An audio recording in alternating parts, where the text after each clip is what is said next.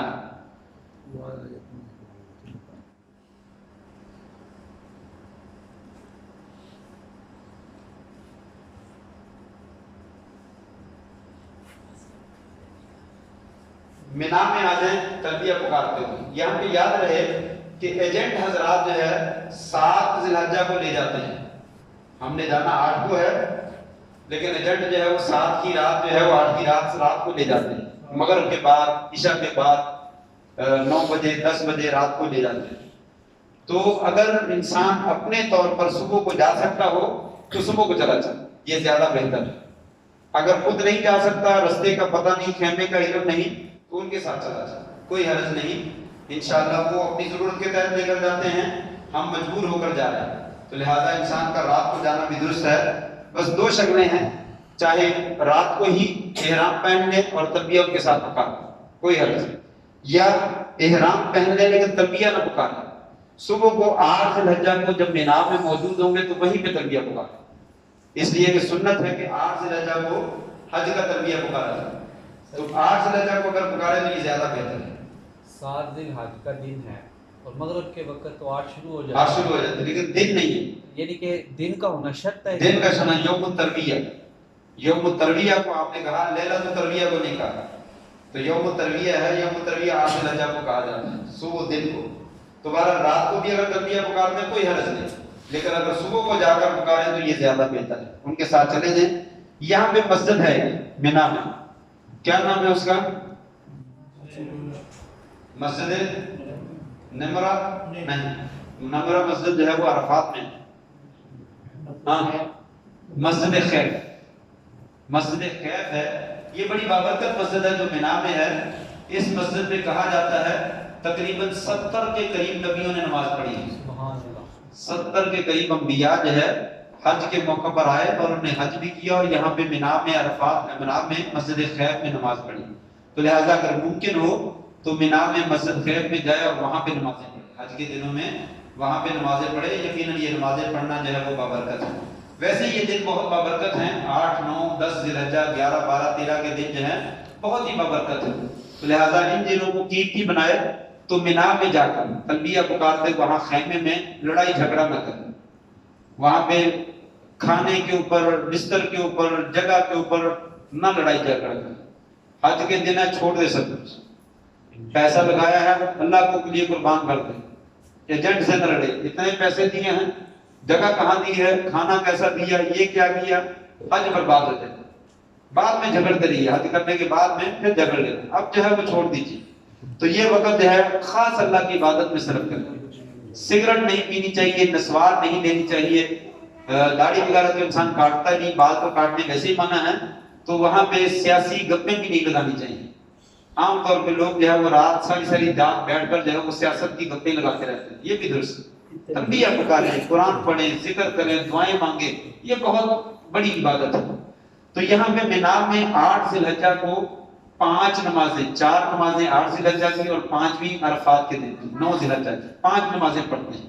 ظہر کی، عصر کی، مغرب کی، عشاء کی اور اگلے دن فجر کی. یہ 5 نمازیں مینا کے اندر جو ہے وہ پڑھی جاتی ہیں 8 ذی الحجہ.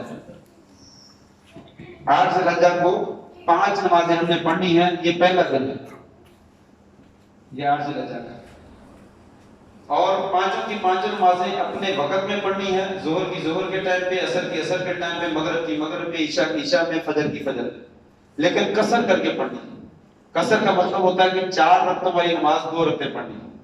ظہر کی، عصر کی اور عشاء کی 2 رکعت. مغرب کی 3 ہے، 3 ہی پڑھیں گے. فجر کی 2 ہیں، 2 ہی پڑھیں گے. فجر کی سنتیں بھی پڑھنی چاہیے اور عشاء کے وتر بھی پڑھنے چاہیے. نبی صلی اللہ علیہ وسلم نے سنتیں بھی کبھی ترک نہیں کی اور وتر بھی کبھی ترک نہیں کیے، اس لیے آپ نے وتر بھی پڑھنا چاہیے اور سنت فجر کی بھی پڑھ لینی چاہیے. اس کے علاوہ تحیۃ المسجد جب مسجد میں آئے پڑھ لیں. تحیۃ الوضو جب پڑھنا چاہے پڑھ لیں. ویسے مطلق نفل پڑھنا چاہتا ہے پڑھ لو، شریعت منع نہیں کرتا، لیکن سنتیں نمازوں کی پڑھنے کی ضرورت نہیں ہے، اور 4 رکعتوں والی نماز جو ہے وہ قصر کر کے پڑھی جائے۔ پھر آگے جو ہے وہ 9 ذی الحجہ آ جائے گا، یہاں پہ سائڈ پہ جو ہے وہ مزدلفہ ہے،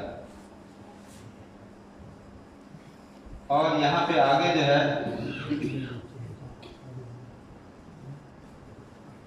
عرفہ ہے۔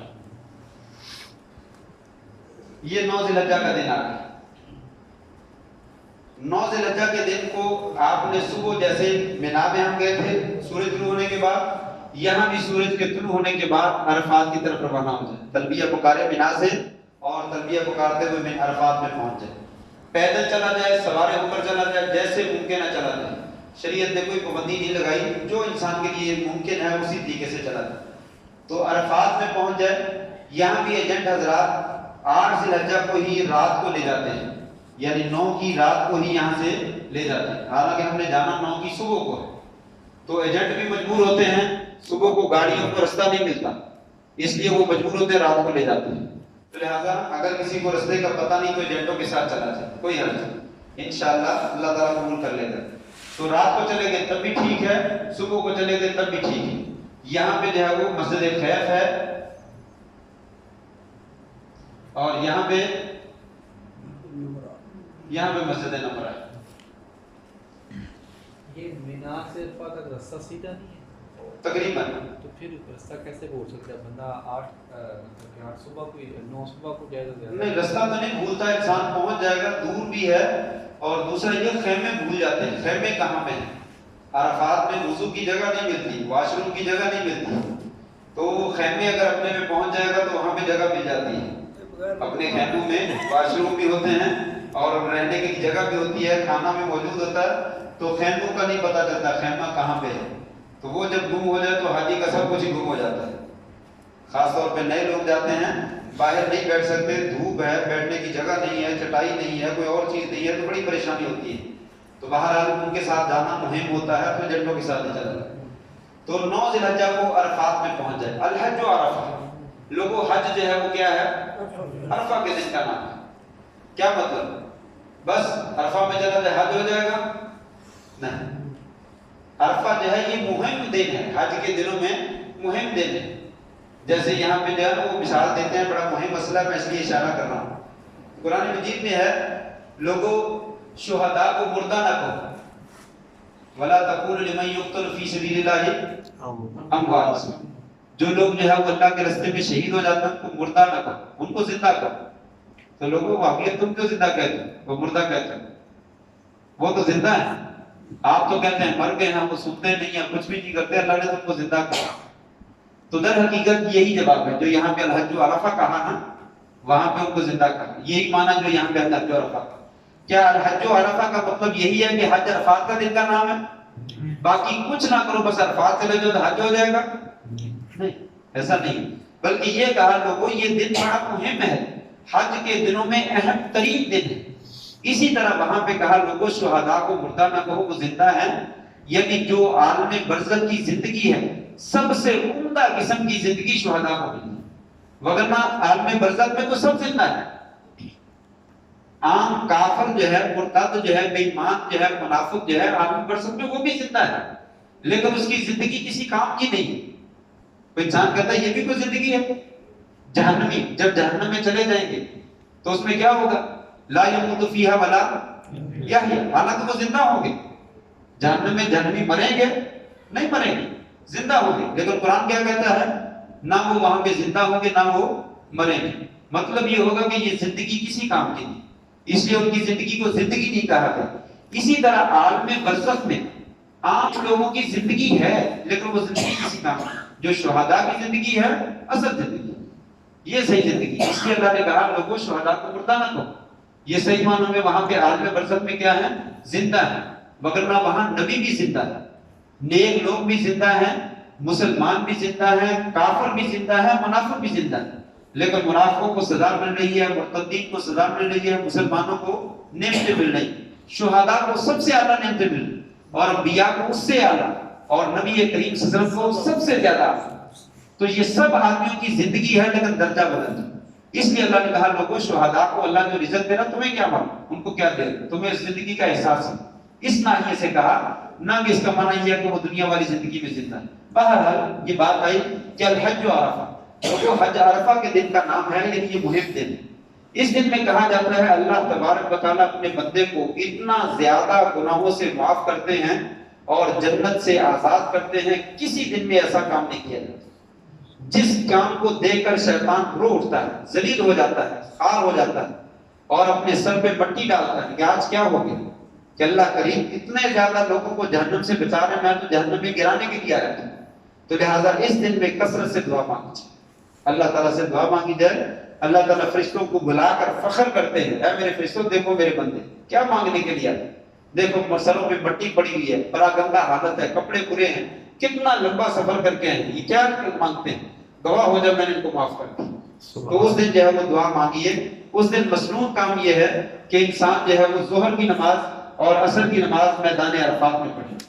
ظہر کی نماز اور عصر کی نماز، اور اس سے پہلے خطبہ سنیں اور اس کے بعد جو ہے وہ ظہر کی نماز اور عصر کی نماز پڑھے. دونوں نمازیں اکٹھی کر کے پڑھے اور ظہر کے وقت میں پڑھے، ایک اذان کے ساتھ اور دو تکبیروں کے ساتھ، دو اقامتوں کے ساتھ. اذان ایک ہی ہوگی ظہر کی اور اس کے ساتھ ظہر کی اقامت ہوگی، ظہر کی نماز پڑھ لے، پھر عصر کی اقامت ہوگی، پھر عصر کی پڑھ لے. پھر اس کے بعد جو ہے میدان عرفات میں قبلہ کی طرف منہ کر کے جو ہے جتنی دعا مانگ سکتا ہے مانگے، بیت اللہ کی طرف منہ کر کے ہاتھ اٹھا کر کھڑے ہو کر دعا مانگے جتنی دیر مانگ سکتا ہے. حدیث میں آتا ہے فلم یزل واقفا حتی غربت الشمس، آپ مسلسل کھڑے رہے یہاں تک کہ سورج غروب ہو گیا، مسلسل کھڑے دعا مانگتے رہے یہاں تک کہ سورج غروب ہو گیا.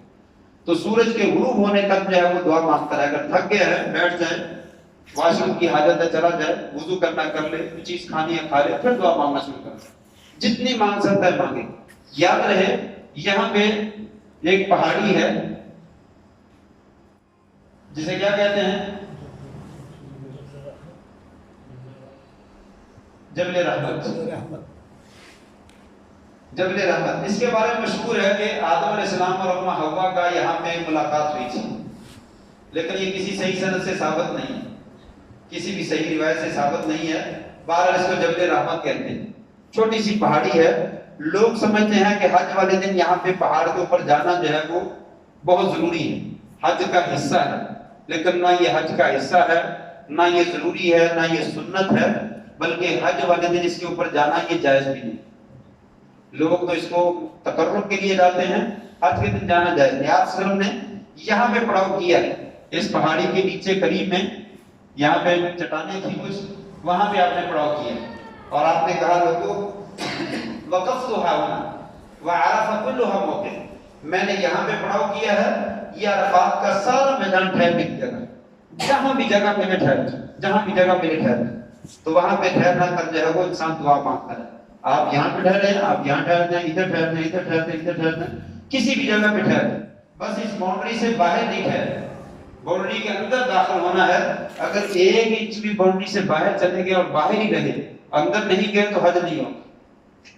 1 انچ بھی اگر آپ باہر بیٹھے رہے اور باہر سے اٹھ کر واپس آ گئے تو حج نہیں ہوگا.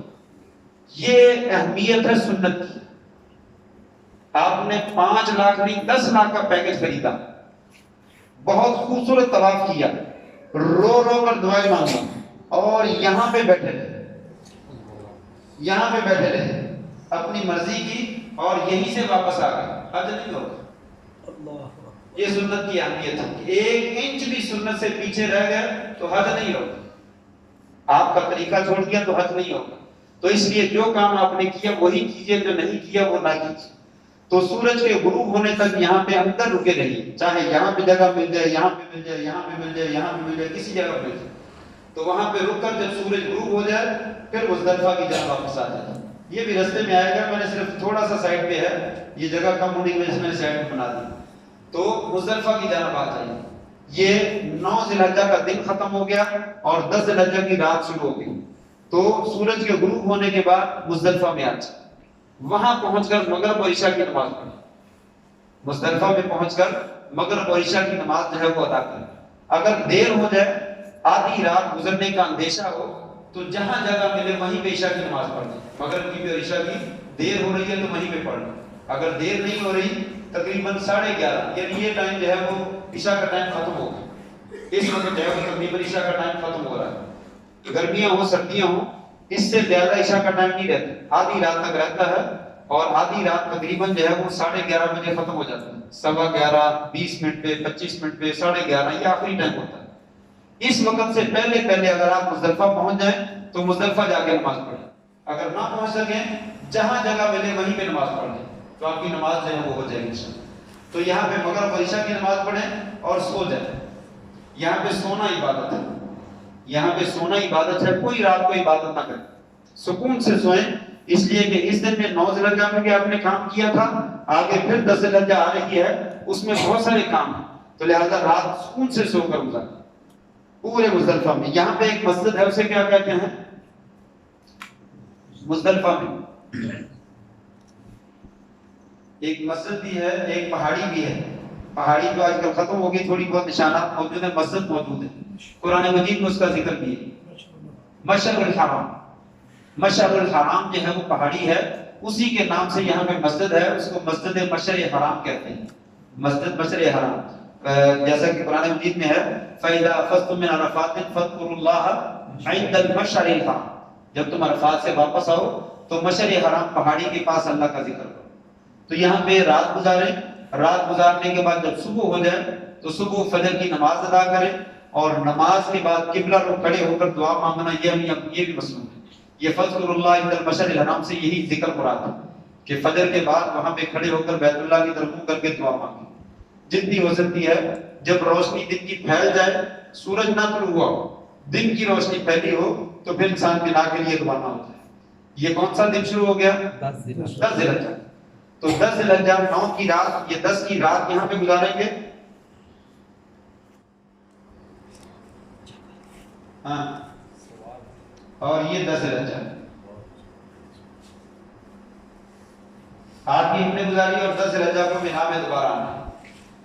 مینا میں جو ہے وہ تلبیہ پکارتے ہوئے مزدلفہ سے پیدل چل کر سوار ہو کر مزدلفہ مینا میں پہنچ جائیں.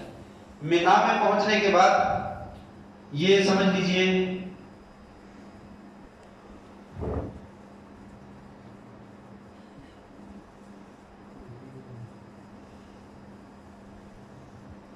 یہ 3 جمرات ہیں, 3 جمرات ہیں. مینا میں 10 ذی الحجہ کو پہنچنے کے بعد 5 کام کیے جاتے ہیں. 10 ذی الحجہ کو کتنے کام کرتے ہیں 5. کون کون سے؟ کنکریاں مارنا, قربانی کرنا, بال کٹوانے, طواف زیارت کرنا اور صفا مروہ کی سعی کرنا. یہ 5 کام, یہ اسی ترتیب سے کرنے افضل ہے, سنت ہے. پہلے کنکریاں ماری جائیں, پھر قربانی کی جائے, پھر بال کٹوائے جائیں, پھر طواف کیا جائے, پھر سعی کی جائے. اگر کسی ضرورت کی بنا پر کوئی کام آگے پیچھے ہو جائے تو کوئی حرج نہیں. یہاں پہ دوسرے مکاتب فکر کے لوگ کہتے ہیں اگر کوئی کام آگے پیچھے ہوگا تو دم پڑے گا. دم نہیں پڑے گا. صحیح بخاری کی روایت ہے, آپ صلی اللہ علیہ وسلم سے کتنے ہی لوگوں نے سوال کیا. ایک آدمی نے کہا یا رسول اللہ حلقت قبل ان اذبح, میں نے بال کٹوا لیے ابھی تک جانور ذبح نہیں کیا. آپ نے فرمایا جاؤ اب چلے جاؤ, اذبح ولا حرج, جا کے قربانی کر لو, کوئی حرج نہیں. دوسرا کہنے لگا الذبح قبل ان ارمی, میں نے جانور ذبح کر لیا ابھی تک کنکریاں نہیں ماری. آپ نے فرمایا جاؤ ارمی ولا حرج, اب جا کر کنکریاں مار لو, کوئی حرج نہیں. تو لہذا یہ شریعت نے اجازت دی ہے کہ کوئی حرج نہیں. تو لہذا کوئی دم نہیں ہے, ترتیب سے ہو جائے تو اچھی بات ہے, نہ ہو جائے تو کوئی حرج نہیں. قربانی عام طور پہ ترتیب سے ہوتی نہیں, قربانی نہیں ہوتی. 40 لاکھ بندوں میں سے کم از کم 20 لاکھ قربانیاں تو ہونی ہوتی ہیں. تو 20 لاکھ بندہ قربانی کرنی ہے, وہ ایک دن میں کہاں سے ہو جائے گی؟